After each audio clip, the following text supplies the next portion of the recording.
Kami mengakui Isa itu nabi, tapi kenapa Kristen tidak mengakui Muhammad itu nabi? Itu berlebihan. Wong definisi nabi aja belum sama. Terus saya tanya, nabi itu apa sih Mas? Nabi itu Pak, setiap orang yang menerima wahyu Allah dan tidak wajib menyampaikannya kepada umatnya. Kalau Rasul itu setiap orang yang menerima wahyu Allah dan wajib menyampaikan kepada umatnya karena membawa risalah. Jadi Rasul sudah pasti nabi, tapi nabi belum tentu Rasul. Itu definisinya Islam. Nah Kristen nggak ada definisi seperti itu. Oh, definisinya aja nggak sama kok mau dipaksakan. Iya kok. Kalau di Kristen nabi, contohnya sekarang Adam bukan nabi di Kristen. Abraham cuma satu kali disebut nabi dalam kitab suci. Selain itu disebut bapa, leluhur atau patriark. Ismail di Kristen bukan nabi, di Yahudi juga bukan nabi. Jadi Yudaisme punya Pan Ismail bukan nabi. Lot itu bukan nabi dalam Kristen. Loh di Islam itu nabi. Sebab aku menyertai engkau. Janganlah bimbang, sebab aku ini Allahmu. Aku akan meneguhkan bahkan akan menolong engkau. Aku akan memegang engkau dengan tangan kananku yang membawa kemenangan. Edukasi rohani. Lalu di Islam ada definisi nabi itu harus maksum, tidak boleh salah. Di Kristen definisi seperti itu tidak ada. Makanya ketika ada membaca teks Alkitab, Lot berlaku tidak senonoh atau tidak disenonohi sama anak-anaknya, akhirnya lahirlah orang-orang Amon dan Bani Moab itu. Maka dikatakan, wah nabi kok kelakuannya kayak gini. Terus saya jawab dengan garis lucu tadi, yang mengatakan Lot nabi itu sopo Thomas? Ya kami. Loh sing ngarani nabi kowe kok aku kok libat nih. Lot itu bukan nabi memang dalam itu harus clear. Dialog itu berani menyuarakan perbedaan. Itu ya. Kemudian rasul. Rasul dalam Kristen itu bukan nabi. Rasul itu adalah utusan kongregasi. Jadi kalau di dalam ini saya ngutip dulu ya, orang Yahudi. Musa telah menerima Taurat dari Sinai. Jadi Kibel Mose Taurat mi Sinai itu dalam traktat Pirkei Avot 1. Itu Talmud itu, Mishnah. Musa menerima Taurat dari Sinai, lalu memberikannya kepada Yosua. Yosua memberikannya kepada Liskenim. Skenim itu tua-tua Israel. Wiskenim misaruha linibiim, dan Skenim memberikannya kepada nabi-nabi. Nabi-nabi mewariskan Taurat itu kepada para hakim di Knesset. Di Knesset itu mahkamah agama. Jadi kepada Ensei Knesset Hagadol, kepada mereka-mereka yang ada di mahkamah agama. Untuk apa Taurat diberikan? Satu, untuk bahan pertimbangan hukum. Makanya Yesus dituduh melakukan penghujatan terhadap Allah berdasarkan Taurat. Kedua, untuk talmidim, pemuritan. Maka Yesus mengatakan sebelum pengajaran pemuritan, kata yang diterjemahkan jadikanlah semua bangsa muridku, itu aslinya muridkanlah semua bangsa untukku. Karena itu dari Talmud Yahudi, Talmid menjadi murid ya, apostolos, itulah rasul. Kemudian yang ketiga, membangun pagar mengelilingi Taurat, siyak la Torah. Makanya kamu sudah mendengar hukum jangan berzina, tapi ketika kamu melihat seorang wanita dan mengingininya dalam hatimu, kamu sudah berzina. Ini yang namanya siyak la Torah, membangun pagar mengelilingi Taurat. Ini Yesus juga ada kesamaannya dengan pengajaran kaum Farisi ya. Kemudian pola penerus sampaian tanpa putus dari sumber utama, itulah yang diikuti pola seks sosio apostolik oleh gereja. Kira-kira seperti itu. Makanya antara Islam dan Kristen berbeda sama sekali dalam soal ini. Memang sama-sama istilah rasul, tapi rasul di Kristen sama sekali bukan rasul di Islam. Makanya Yesus juga disebut rasul. Coba baca itu dalam Ibrani pasal 31. Ibrani bab 31. Pandanglah kepada rasul dan imam besar yang kita akui, yaitu Yesus Kristus. Yesus itu rasul, apostolos. Bahasa Ibraninya saliyah, haslihim kata jamaknya. Salihah dalam bahasa Arab itu rasul. Konteksnya seperti yang dikatakan di dalam tradisi Yahudi tadi. Kenapa Yesus disebut rasul? Bukan sama dengan rasul Islam tadi. Kalau rasul Islam kan nabi yang membawa risalah kan itu kan. Bagi Kristen Yesus disebut rasul cuma satu kali dalam bentuk kata benda, apostolos. Tapi tidak seperti rasulnya Islam. Lah ini yang Jakir naik sering pakai ayat itu. Kan Alkitabmu mengatakan Yesus itu rasul. Kan Yohanes 17 ayat 3, satu-satunya yang engkau utus, satunya Allah dan Yesus itu yang engkau utus. Jadi syahadatnya kita sama, Pak. Asyhadu alla ilaha illallah wa asyhadu anna Isa Rasulullah. Tidak sama, itu kan pola pikirmu. Terus saya kasih satu ayat saja. Coba baca Galatia 4 ayat 4 saya bilang. Setelah genap waktunya Allah telah mengutus putranya yang lahir dari perempuan dan tunduk pada hukum Taurat. Lah ini coba. Allah telah mengutus, memang mengutus Yesus, tapi yang diutus itu putranya. Lah sekarang apakah Isa dalam Kristen, Isa dalam Islam itu putra Allah? Bukan, katanya lam yalid wa lam yulad. Ya sudah, kalau beda ya beda, nggak usah disama-samakan. Yesus disebut rasul karena dia imam besar perjanjian baru, dan imam besar itu utusan Tuhan dalam kurban, dalam itu apa namanya, sakramen kurban itu setahun sekali yang namanya Yom Kippur. Dalam konteks itulah Yesus disebut rasul karena dia imam besar perjanjian baru. Terima kasih. Baik, terima kasih Pak.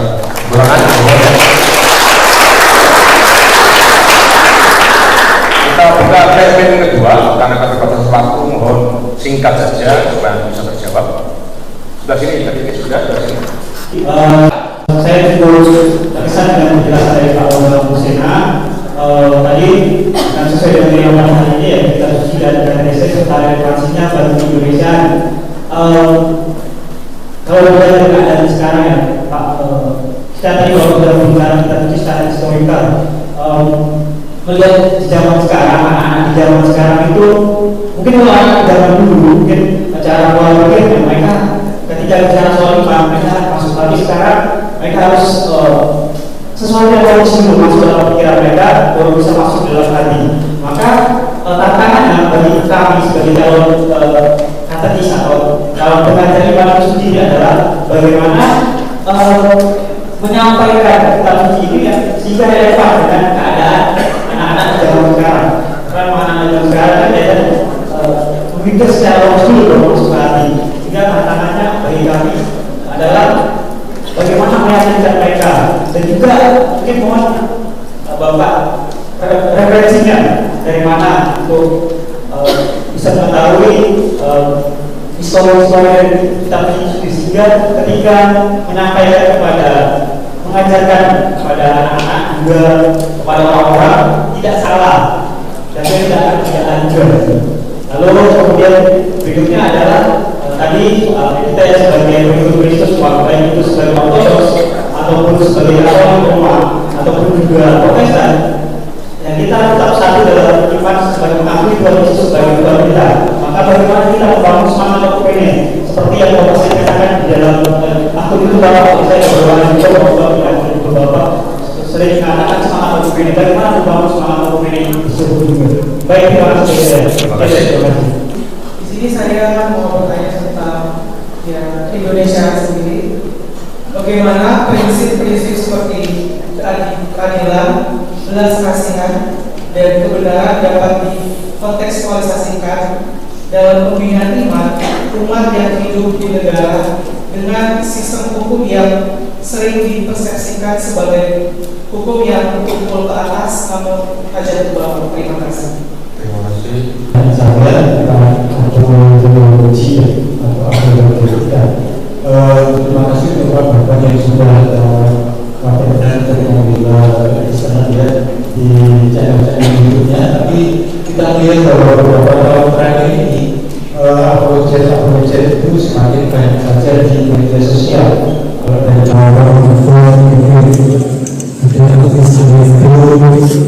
dan lain sebagainya, dia kalau dari Islam itu adalah yang dia juga dari Yesus kawasan, lalu yang sekarang itu ekstrim. Yang bagaimana Bapak dengan ini sebagai pimpinan dan katekese pertanyaan maksudnya bagi masa depan Indonesia. Terima kasih.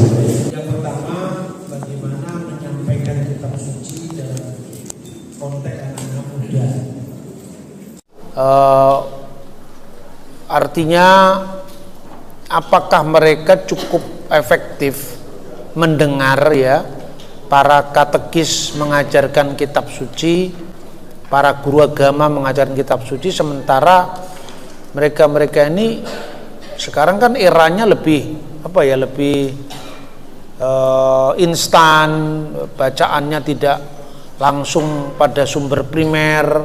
Kalau nonton YouTube pun itu kalau misalnya ceramahnya kira-kira 40 menit cuman lewat aja 10 menit. Makanya bergeser dari YouTube ke TikTok gitu, itu juga termasuk pergumulan kita semua. Tapi artinya itu tidak bisa ditolak. Jadi menurut saya para katekis, para guru agama harus lebih kreatif menemukan cara-cara untuk menyampaikan kitab suci yang tidak mudah, tidak selalu mudah kepada awam. Memang mudah kalau itu ditarik sebagai ranah normatif kan. Jadi, kalau kita bicara kitab suci tentang perilaku, kehidupan, itu kan mudah menyampaikannya tapi sulit melakukannya kan gitu kan. Nah tapi kalau itu sudah masalah dogmatik ajaran, itu sulit menyampaikannya juga sulit mempelajarinya. Nah inilah makanya saya menempuh strategi garis lucu tadi. Sebab kalau kita tidak sambil santai mengajar itu, orang nggak bisa masuk ke pikiran anak-anak kita sekarang. Saya berikan contoh ya. Beberapa tahun lalu ada beberapa anak yang mau mengikuti katekisasi itu di gereja. Itu dari gereja Protestan.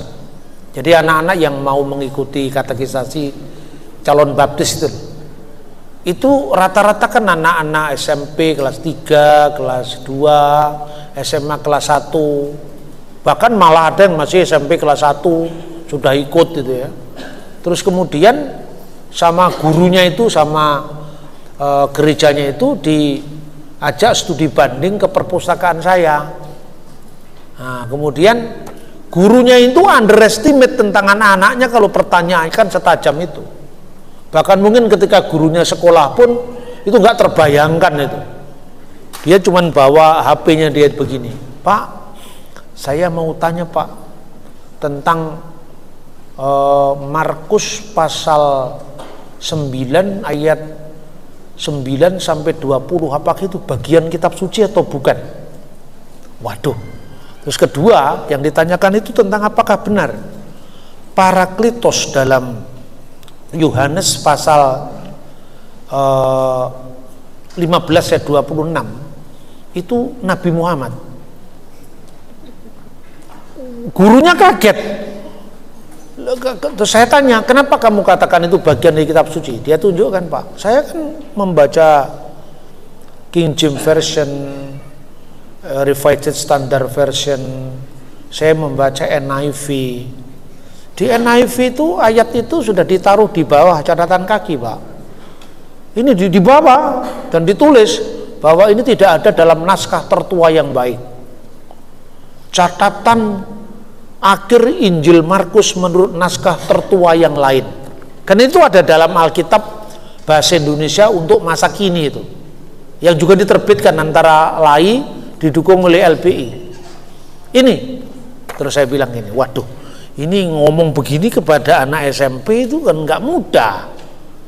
Tapi saya punya pikiran, mereka kan suka ini kan, semua browsing di sini, namanya pastornya sedang khotbah atau sedang homili atau pendetanya sedang homili, di belakang bener nggak yang dikatakan Romo ini? Lihat sendiri.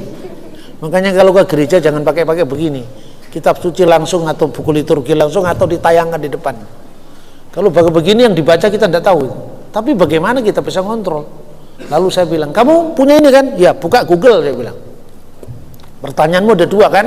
Buka Google, itu termasuk akhir kitab suci apa tidak? Karena menurut dia di dalam NIV dikatakan ini tidak ada dalam naskah Kodeks Vatikanus. Waduh, tidak ada dalam Kodeks Vatikanus. Ngomongnya begitu. Ya sudah, padahal dia juga nggak ngerti itu Kodeks Vatikanus itu apa kan. Terus saya tunjukkan, oke, sekarang kan terlalu mudah untuk kita cross check itu.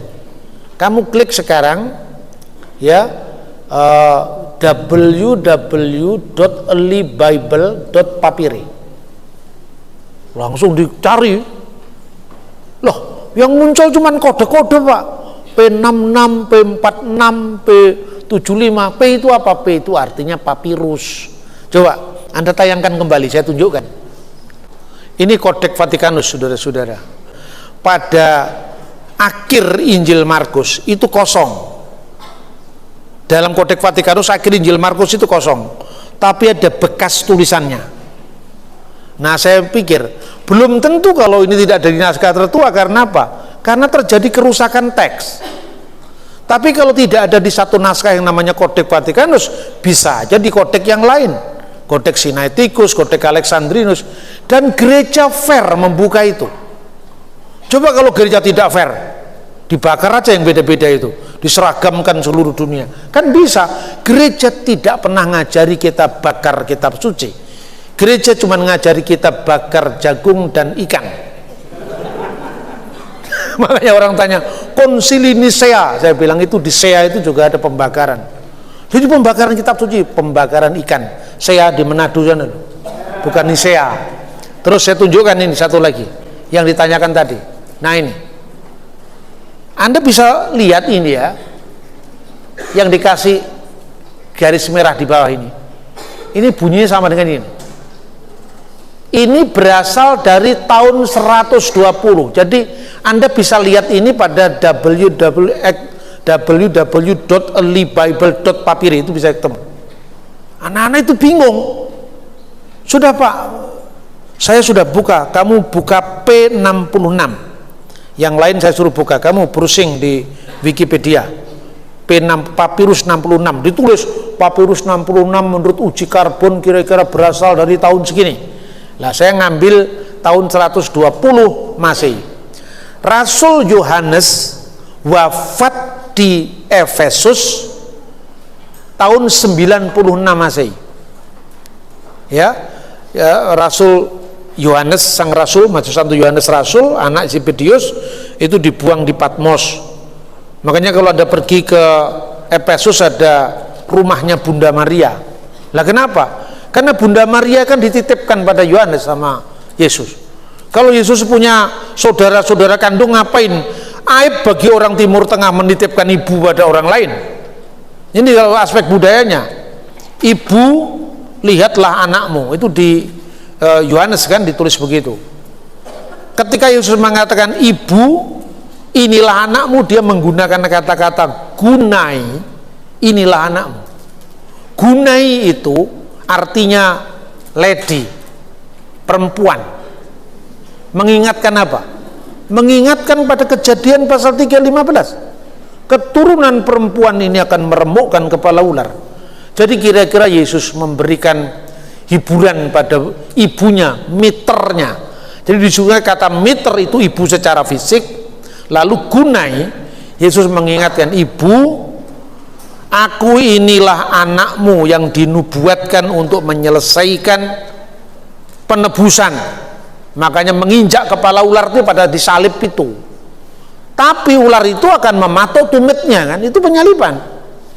Nah makanya dialog teologis antara gereja Katolik tentang Mariologi bersama teolog-teolog Lutheran itu terjadi kira-kira tahun 1980-an, saya membaca, lupa dokumennya.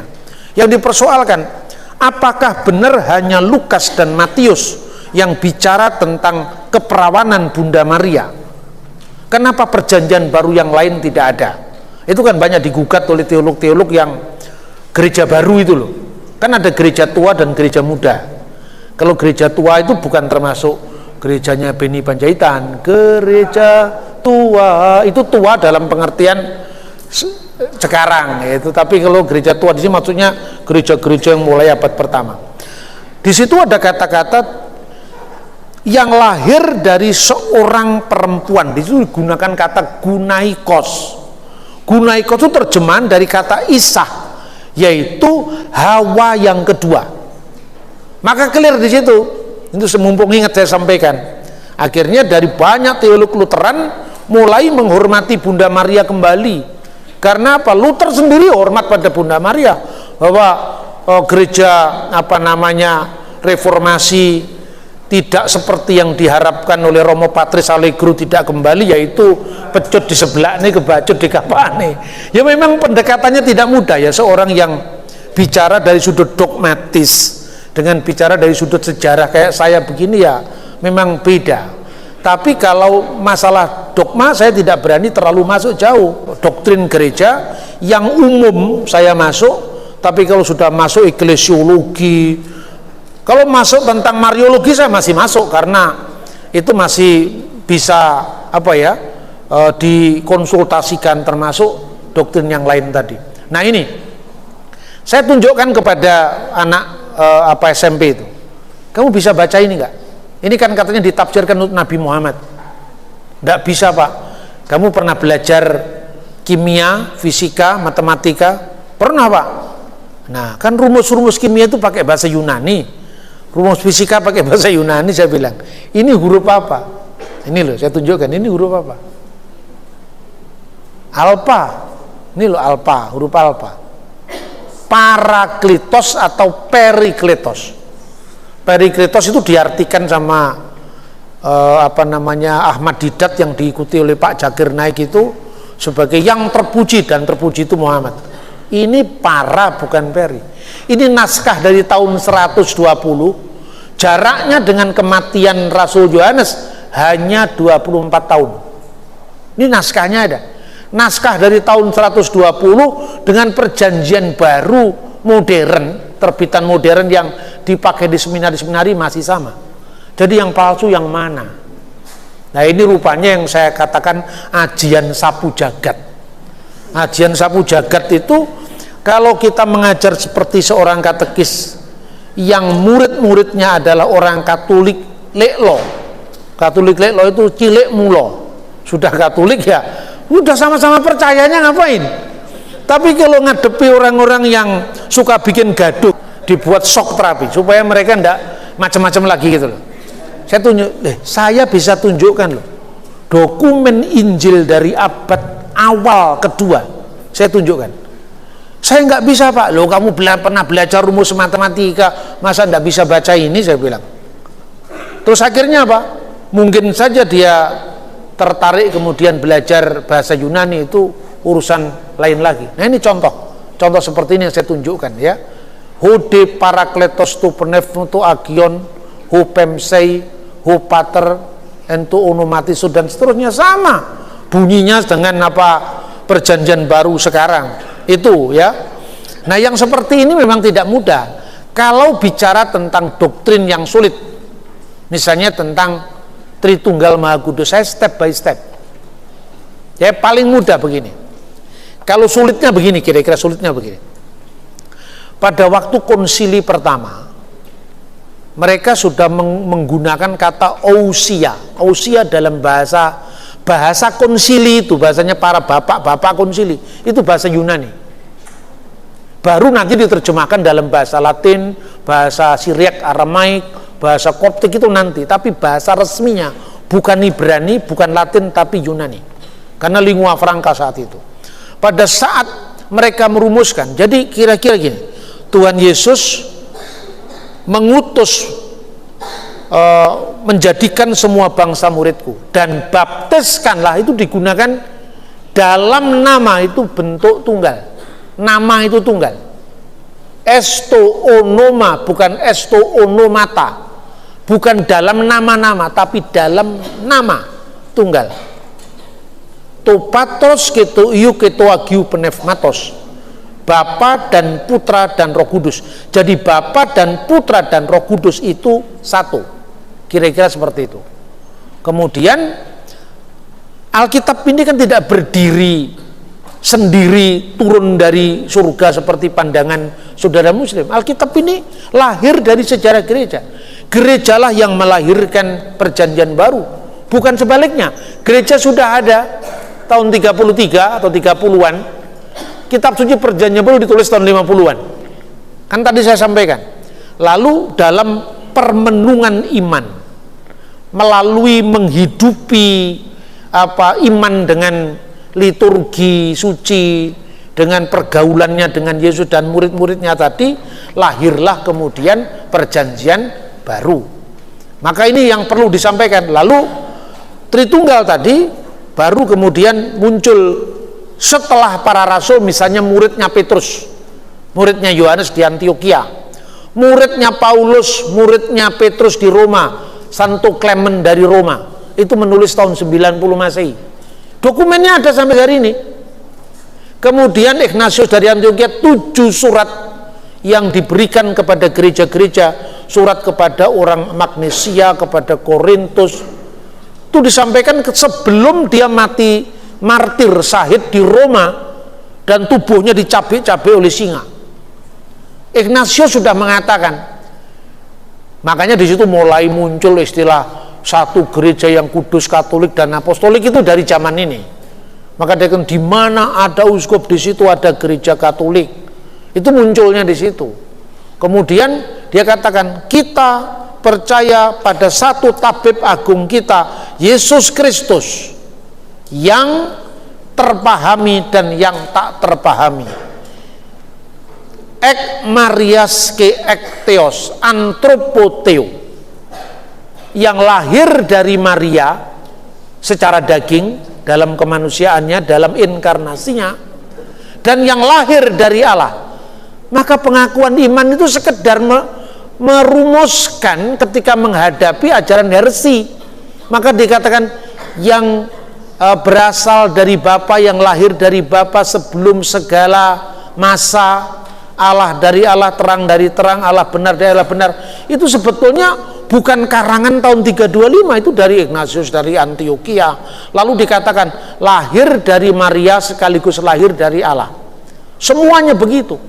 Kemudian tahun 180-an muncul seorang pemimpin gereja namanya Santo Theophilus dari Antioquia. Itu penerus ketujuh setelah takhta suci Antioquia sejak zaman Petrus, Evodius, Ignatius. Dia penerus ketujuh. Dia mengatakan begini, patriark ketujuh, tis triados, tritunggal. Lalu dikatakan Allah toteo ke logo auto ke tis supias auto, yaitu tritunggal, Allah, firmannya sendiri dan rohnya sendiri, atau kebijaksanaan sendiri. Di situ sudah ada kata triados. Kemudian dalam tulisannya Clement dari Roma dikatakan hormat pujian kepada Bapa Surgawi, kepada Yesus Kristus dan Roh Kudus. Sudah muncul dalam formula doa. Ketika Polikarpus dari Smyrna, muridnya Yohanes, wafat sebagai martir ya di tahun 156 tanggal 22 Februari, itu peringatannya. Dia mengatakan, untuk inilah Tuhan Bapa Surgawi yang kekal, segala kemuliaan bagimu bersama Imam Surgawi yang kekal Yesus Kristus dan Roh Kudus, sekarang dan sepanjang segala masa. Ini semua ada dalam catatan-catatan sebelum Nikea. Kemudian dicarikan formulasinya. Di konsili itu belum menemukan kata tiga dalam apa, ya, tapi satunya sudah dikatakan ousia. Maka dikatakan yang berasal dari substansi Bapa, yang berasal dari hakikat Sang Bapa. Itu konsili Nisea. Nah, sementara mulai kata muncul hipostasis, hipostasios. Nah, kata hipostasis itu dari kata hipo dan istemi, sesuatu yang berdiri di atas yang lain, artinya bagian. Kata ini nantinya diterjemahkan dengan persona dalam bahasa Latin.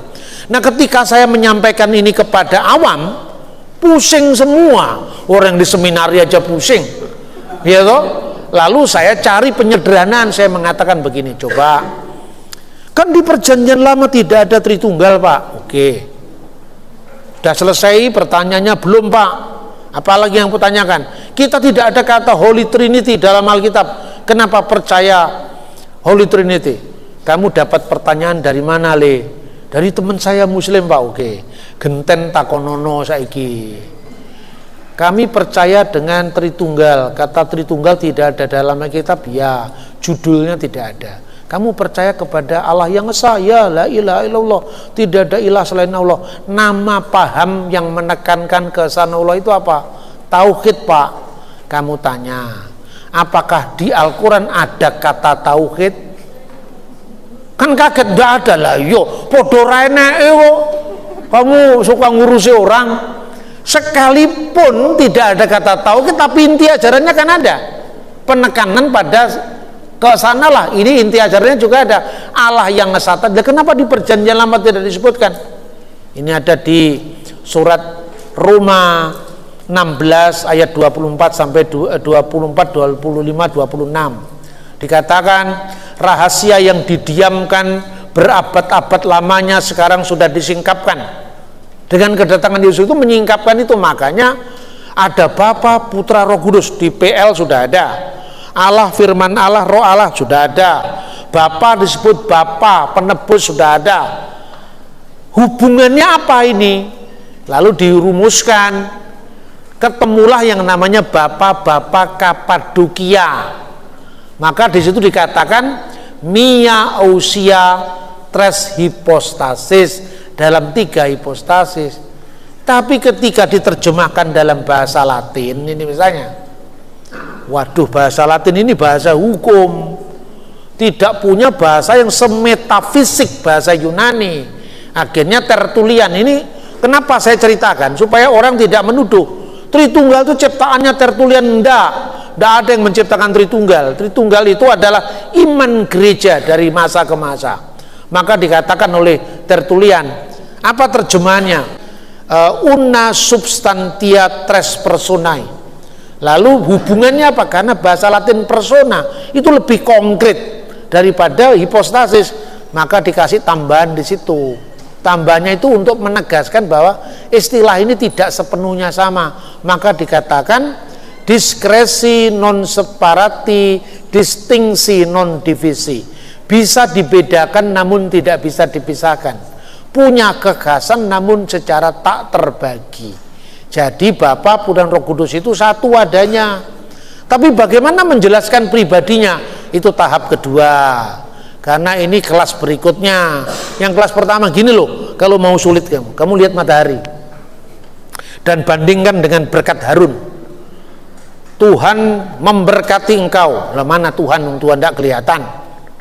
Tidak bisa dipotret. Allah Bapa yang Maha Kuasa itu difoto tidak bisa, maka tidak seorang pun pernah melihat Allah. Yohanes 1:18. Namun berikutnya, berkat berikutnya, Tuhan menyinari engkau dengan wajahnya dan memberi engkau kasih karunia. Kamu lihat matahari. Kalau seandainya matahari tidak bersinar, kamu tahu nggak kalau itu matahari? Tidak tahu, Pak. Lah berarti matahari dikenal lewat sinarnya, ya kan?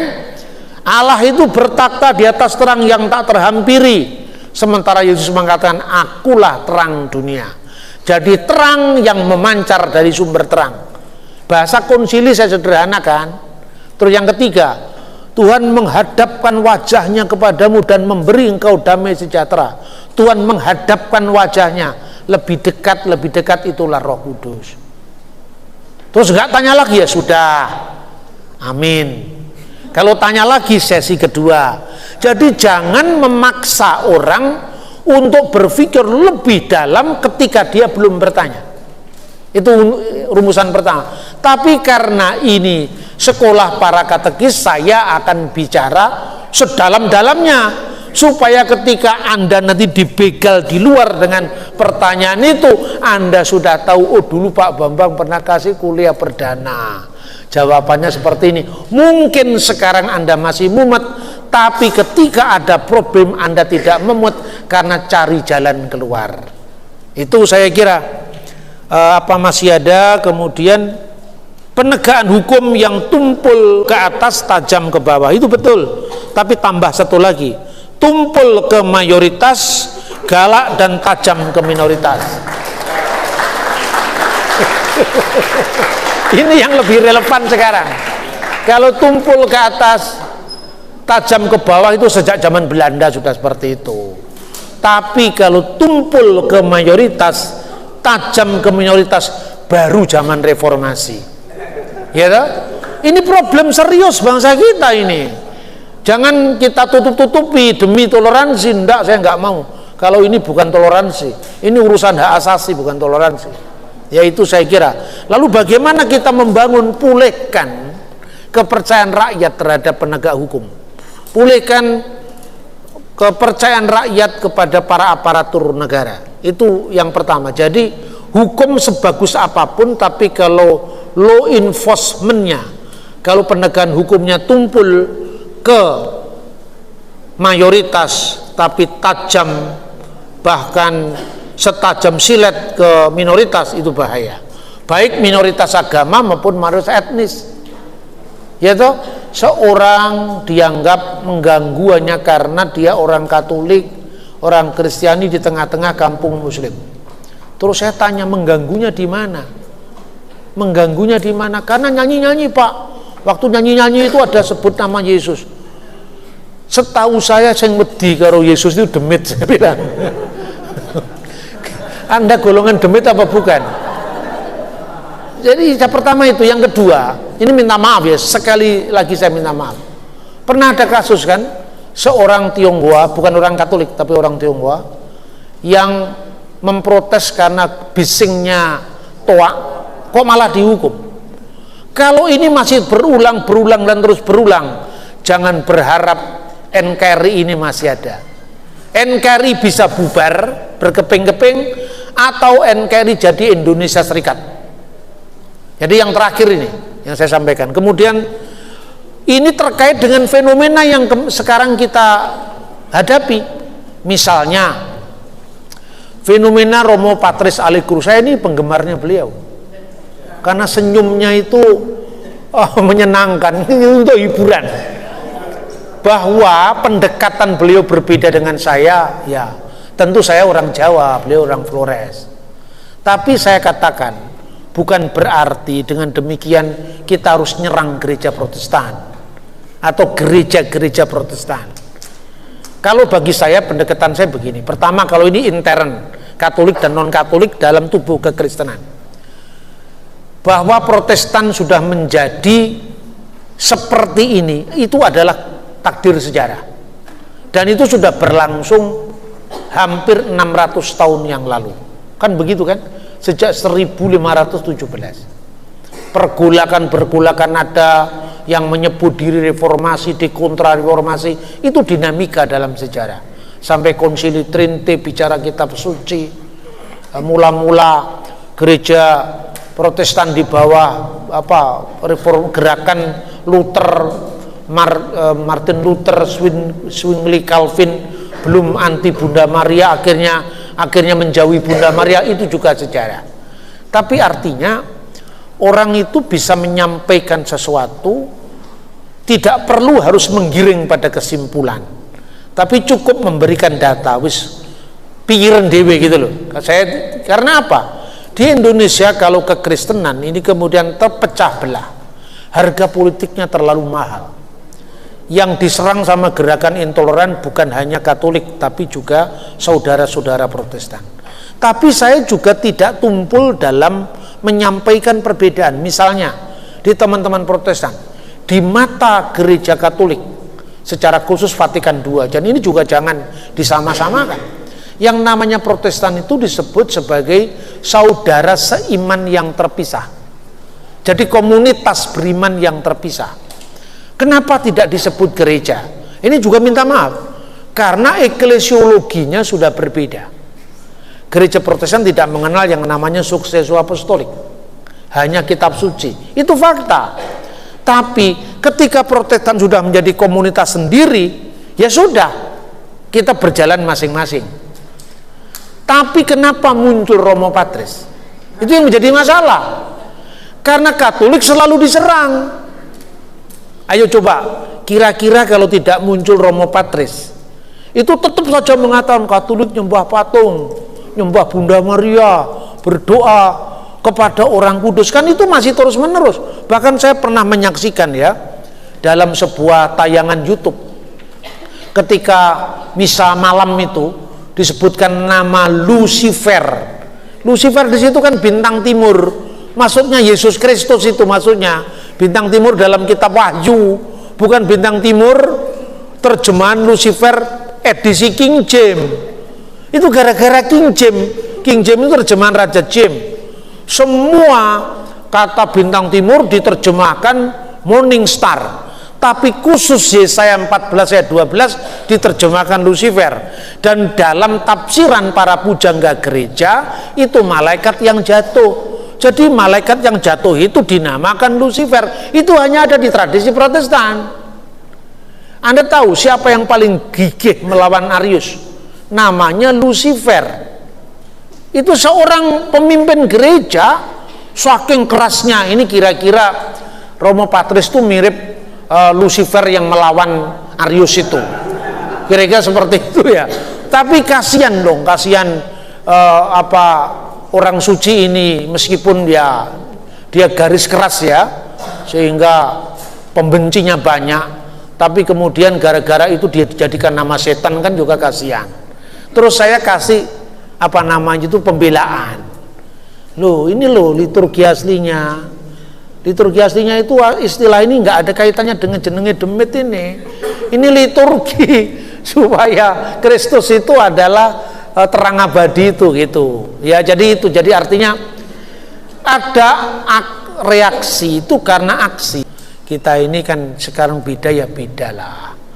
Tapi ya memang kalau nggak beda ya memang ortodok bukan Protestan, Protestan bukan ortodok, Katolik bukan Protestan, Protestan bukan Katolik. Bisakah kita sekarang berada di lini kita masing-masing? Tapi kita bukan gereja, Pak. Ya memang kalau dalam definisi eklesiologi ortodok dan Katolik, Protestan tidak disebut gereja. Tapi kalau di mata Katolik, ortodok itu adalah gereja yang tidak dalam persekutuan dengan takhta suci Roma. Ortodoknya juga nggak marah kok, ya toh.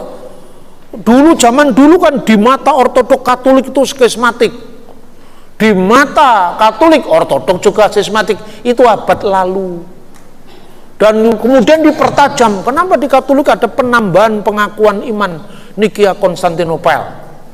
Ya, kan di situ kan dan percaya akan Roh Kudus, Tuhan sang pemberi hidup yang berasal dari Bapa, yang bersama Bapa dan Putra disembah dan dimuliakan. Kemudian lewat konsili lokal di Toledo ditambahkan et filio cui procedit, dan dari putra.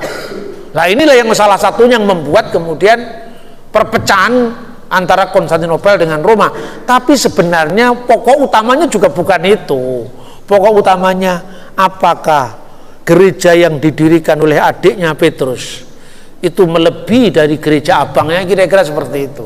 Karena itu kan Andreas dengan Ratu Petrus kan. Nah saya tidak mau ngurusi yang seperti itu, tapi saya katakan perkembangannya.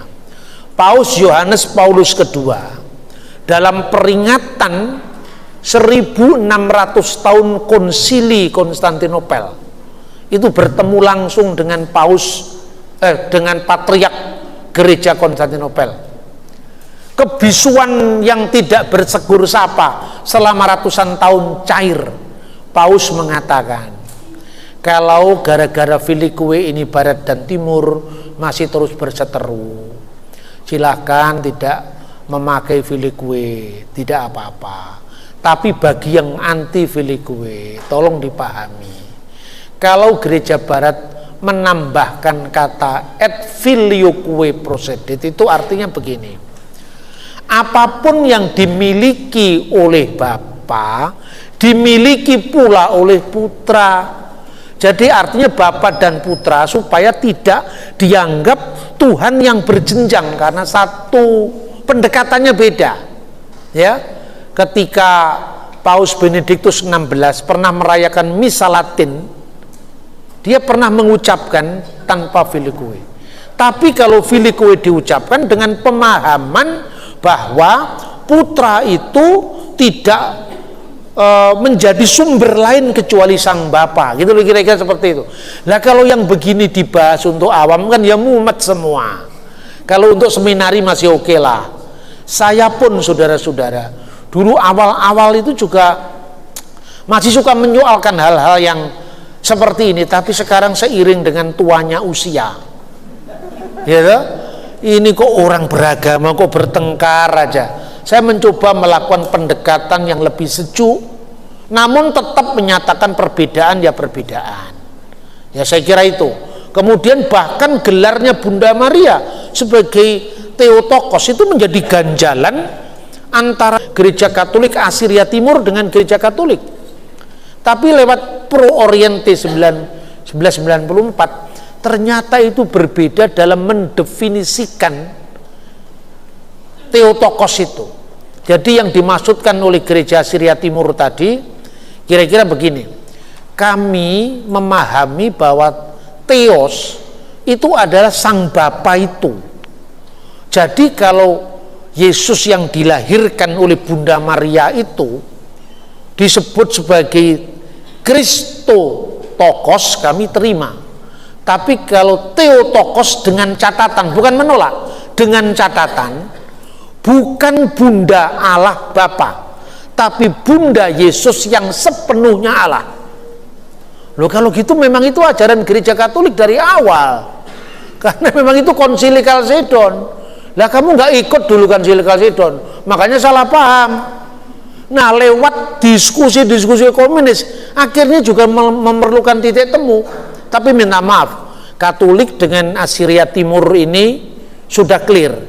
Ortodok Koptik nggak bisa terima ini.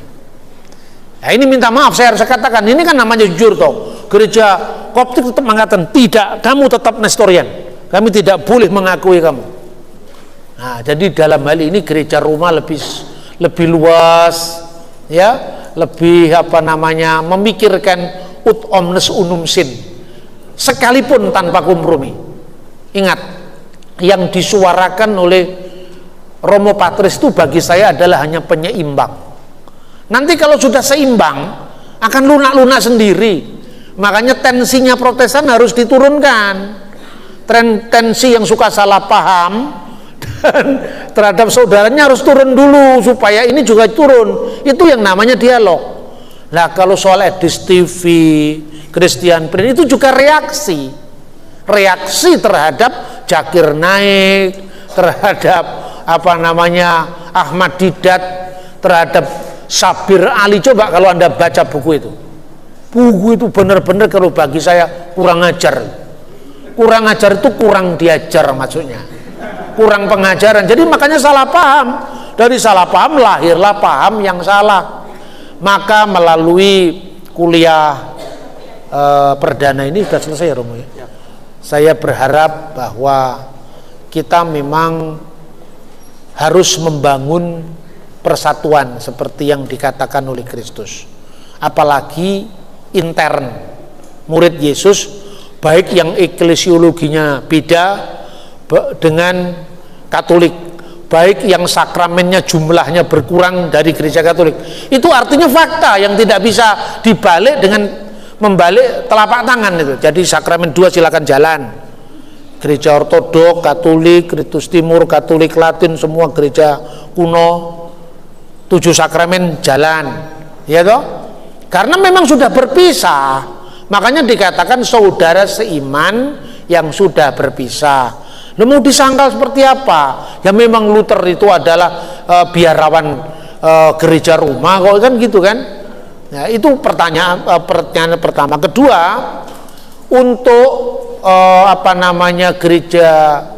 gereja sesama Kristiani saya kira sudah oke. Jadi Bagi Vatikan II sekalipun gereja-gereja reformasi itu tanda kutip, tapi kan di mata pemerintah Indonesia, di mata dunia, di mata hukum internasional kan namanya juga judge gereja, bahwa definisi tentang eklesiologi beda antara Katolik, Ortodoks satu pihak dengan Protestan di pihak lain, itu urusan masing-masing. Yang kedua, bagaimana membangun persatuan dengan saudara-saudara yang berbeda agama. Saya ingin mengutip apa yang tercatat di dalam Injil Markus. Yohanes datang kepada Yesus, Markus pasal 9 ayat 50 ya. Kemudian dia tanya, "Guru, lihatlah ada orang mengusir setan atas namamu. Cegahlah dia." Apa kata Yesus? "Jangan kamu halang-halangi dia, karena tidak seorang pun yang bisa berbuat mujizat mengusir setan atas namaku sekaligus menyangkal aku." Ini maknanya apa? Maknanya ada iman yang sempurna, ada iman yang belum sempurna. Itu perlu disempurnakan. Tapi dia tidak melawan kan? Makanya tidak mungkin orang berbuat mujizat dan aku menjawab kalau dia tidak percaya aku. Mungkin imannya belum sempurna. Ada opung-opung orang Batak. Mana ada yang dari Batak? Dia menerima percobaan berat dalam hidupnya. Pada tahun pertama ulang tahun perak perkawinannya, istrinya meninggal. Sehari setelah ulang tahun perak itu, terpukul dia. Aku tinggal sama tiga anak-anakku, itu tiga anak-anakku. Kemudian pada beberapa bulan kemudian anak bungsunya dia wafat sebelum dia menikah. Terpukul dia, sudah dua yang dipanggil Tuhan. Setahun kemudian lagi anaknya yang sulung dia meninggal. Jadi tinggal dia, anak kedua, anak ketiga. Lalu dia jengkel berdoa pada Tuhan, "Bapa kami yang ada di surga, sekarang di sana engkau ada tiga, Bapa, Putra dan Roh Kudus. Di sini pun aku juga tiga. Sekarang kau mau apa?" Di sini ada tiga, di sana engkau ada tiga. Sekarang kau mau apa? Saya tanya Bapak Ibu, kira-kira Tuhan marah apa tidak? Inilah iman yang tidak sempurna. Itulah yang dikatakan Yesus, tidak mungkin orang membuat mujizat atas namaku tapi sekaligus menyangkal aku. Lalu Yesus berkata, strategi dalam komunikasi. Kalau katanya filsafat Sun Tzu, satu musuh terlalu banyak, 1000 teman selalu kurang. Yesus katakan apa? Barang siapa tidak melawan kita, dia ada di pihak kita. Nah, ini strategis dalam pelayanan. Barang siapa memberi kamu hanya segelas air,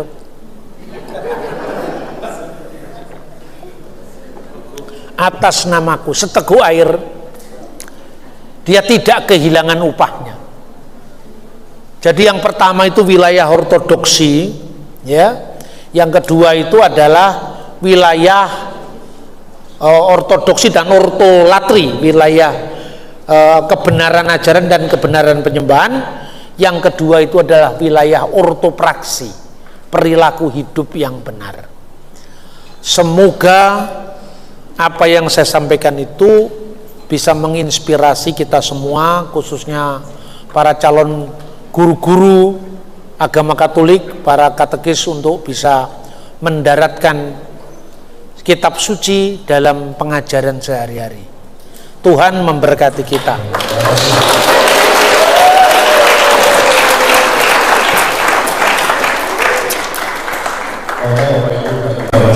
Sejak pagi kita sudah banyak belajar kitab suci, belajar sejarah gereja, belajar kristologi, eklesiologi, mariologi, sosiologi, islamologi, teknologi kebijakan, kita soal ideologi yang berbeda. Kita sudah banyak belajar mengenai ini, diajarkan kepada para mahasiswa dari ilmu baru berniaga, dan siapa tahu bahan skripsi. Jadi tidak perlu repot-repot tarik bahan skripsi gunung api saja. Di sini coba ya bahan skripsi. Pagi dan spesial ini kita seakan-akan sudah menerapkan ajaran Yesus, itu cinta kepada Allah dengan segenap hati, jiwa dan akal budi. Sudah dengan akal budi hari ini kita diasah. Semoga dengan itu muncul berjiwa dan hati supaya jadi makin beriman, makin Katolik dan bangga terhadap kekatolikan kita, dan akhirnya bisa mewartakan ke tengah dunia dalam konteks Indonesia yang semoga tidak makin gelap tapi makin cerah ya. Itu yang bisa saya sampaikan di akhir seminar dan kuliah pidana ini. Terima kasih pada Bapak yang sudah mau tambahkan. Oh iya, monggo Bapak. Saudara-saudara, kalau lebih lanjut mau memahami ya pendekatan-pendekatan dalam dialog ya, ini ada buku saya di depan, judulnya Historisitas Salib dan Asal Dosa Asal dan Penebusan. Ini serial dari Answering the Misunderstanding jilid 3. Isinya menjawab kesalahpahaman dalam dialog antara Islam dan Kristen. Yang kedua itu ada jilid 2, itu bicara tentang kitab suci dan akurasi sejarahnya. Jadi itu tentang kitab suci, itu tentang historisitas salib dan doktrin penebusan. Yang saya sampaikan tadi tentang sholat 7 waktu di gereja Katolik Ritus Timur, Maronit di gereja Ortodok itu ada di sini. Kemudian tentang benarkah Yesus disalib, contohnya begini, Matius 27, 52, 53, ada orang-orang kudus bangkit dari kubur setelah kebangkitan Yesus. Ini fakta sejarah atau dongeng? Ini kan sering juga dipersoalkan ya, saya kira itu.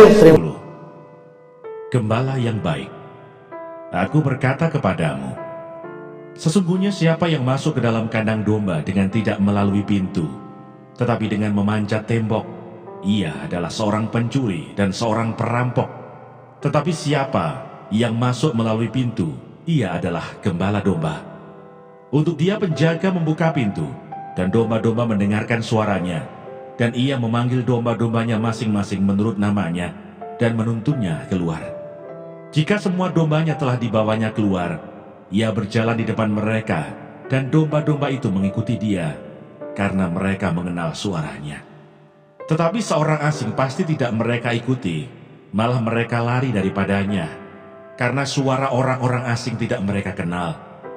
Itulah yang dikatakan Yesus dalam perumpamaan kepada mereka, tetapi mereka tidak mengerti apa maksudnya. Ia berkata demikian kepada mereka. Maka kata Yesus sekali lagi, aku berkata kepadamu, sesungguhnya akulah pintu ke domba-domba itu. Semua orang yang datang sebelum aku adalah pencuri dan perampok, dan domba-domba itu tidak mendengarkan mereka. Akulah pintu, barang siapa masuk melalui aku, ia akan selamat, dan ia akan masuk dan keluar dan menemukan padang rumput. Pencuri datang hanya untuk mencuri, dan membunuh, dan membinasakan.